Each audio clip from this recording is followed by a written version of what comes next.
as an author myself, you guys, the key is not to read one book, not to read two books, but to dig deep and read everything out there. Read as much as you possibly can, educate yourselves. And certainly this is what I do when I do my research. And I'm sure that this is exactly what you did as well. So let's take maybe 3 of the things that maybe you would like to just summarize real quick in your book. And I'm just going to say trademark, okay? Right. So as, you know, a lot of people out there, you know, they come up with, you know, a band name, let's just say, or an artist name, and you know, and they're concerned with, you know, protecting that name. What I have found in my experience is that you'll have bands that go out there and then they'll find out that there's, you know, 14 other people with the same name and that we're all using them, even in the same geographic region as them. So obviously they didn't do their research. So what are some of the key tips you'd suggest? Yeah, well, number one, I do tell people, hey, do a Google search at least Right. and see if anybody else is using the name.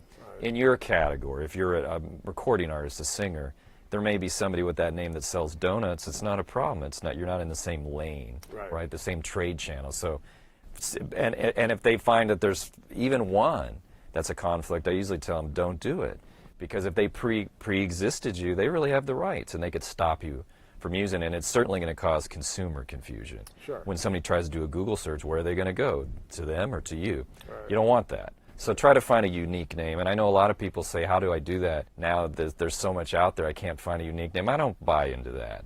I hear unique names all the time for cool bands and artists. Yeah, You for sure. just have to be think about it a little bit. Do your research. Yeah. That's really important, because otherwise, you know, you could spend a lot of time and money branding yourself and then find out you have to stop, pull it all down. Exactly. There's no point in building equity in a name that, you know, you're going to have to throw away, right? You won't be able to use. So that's the simple thing with Google. Easy to do a search. You can do more formal searches, but I think Google's pretty thorough. Yeah, for sure. I mean, if you can't find it there, right? Yeah, I don't think anybody's really in business if they're not going to pop up on a search like that. Okay, cool. Let's just keep it short and brief and move on to the second thing, which is management.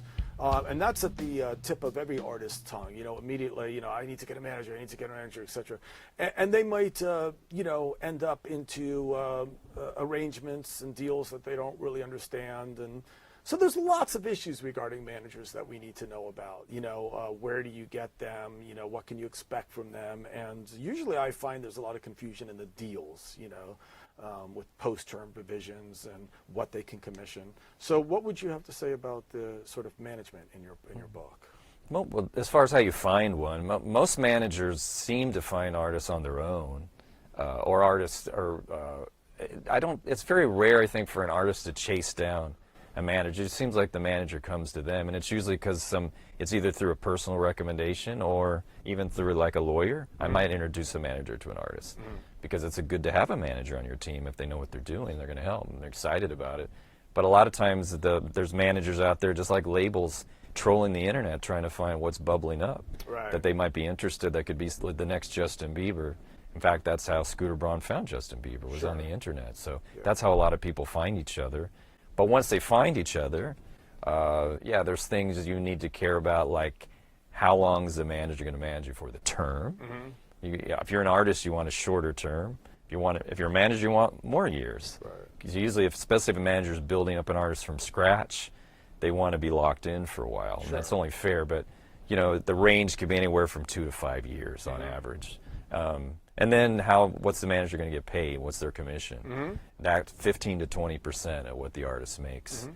It could be more or less, but those are the kind of those are the basic things you want to negotiate. And then the post-term, what you were talking about, is when that manager's not managing you anymore, they may have helped you set up some business that you're still profiting from even in the future. So they still want a little piece of that. That's called a sunset clause usually. For a couple of years afterwards, they're still getting paid. But usually the percentage goes down. But that's all negotiable for how long, what that percentage is. Good. You know. And that's that stuff is in your book, right? It is. Let's move on to part 3, which is band membership agreements, something I know a lot about because I've been in bands my whole life. So what are some of the problems that you have found with band membership agreements, or some of the areas you think are the most important to talk about?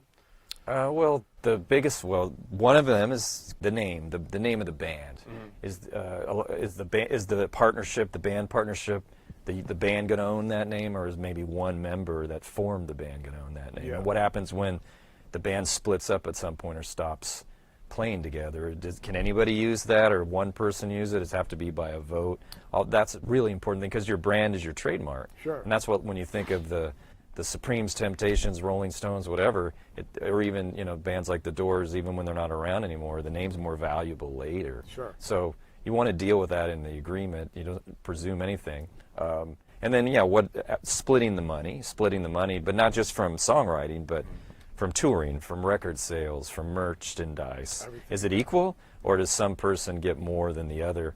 I think the easiest way is to split everything equally, except for songwriting. Because if somebody's really not contributing any songwriting, it's kind of weird for them to get an equal share of the writing and authorship. Yeah. Some bands do it that way. Yeah. It certainly keeps everybody happy, but at some point maybe not. And on the other end of the scale, if one person's only getting credit and making all the money if there's a hit, the person driving the Volkswagen is surely jealous of the person living in the Hollywood Hills, and that causes dissension. So, there's not one way to deal with it, really. Yeah. It's case by case. But I heard bands like U2, for instance, I don't know for sure, but they just split everything equally, including the songwriting. And they've always done it that way. And maybe because they feel like, well, even though maybe you're not writing the lyric, you're still playing on that record, you're giving it the feel, you're promoting it, you're playing it, performing it, giving it value, and we're not going to stress about it, Right. One of the things that I also seen is sometimes in the beginning when, 25% of zero is zero, everything is split equally. But then as the band progresses and starts to make money, maybe that's when people start going, well, wait a minute, you guys, on the second record, I really feel this way. And sometimes that changes. But, well, it's good to have, if you have good communication in the band, then that's important too. Things can always be changed. Agreements can always be changed. Yeah, for sure. All right, cool. So thanks very much for that. Thank you very much. And that's just, of course, an overview, you guys. There's tons more stuff in the book, Music Business in 10 Easy Lessons. And again, I'm just going to reiterate that you guys need to go out and you need to read literally everything that you can. Check the sources, of course. To me, what's most important is, where the person was educated and what experiences that they have in the industry, because that usually says a lot. So I hope you guys enjoyed this clip. What we pretty much looked at is we looked at Ben's book, Music Business in 10 Easy Lessons, and we started off with part one, which is basically trademark, I beg your pardon, is what we talked about first. Then number two, we talked about management. And number three, we talked about partnerships. So I hope you guys enjoyed this clip. So hey everybody, my name is Bobby Borg, and we're just trying to break down music business and marketing basics so that they stick.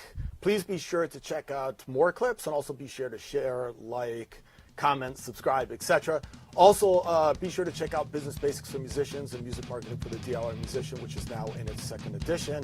And as I always say at the end of these podcasts, peace, and thank you very much for watching.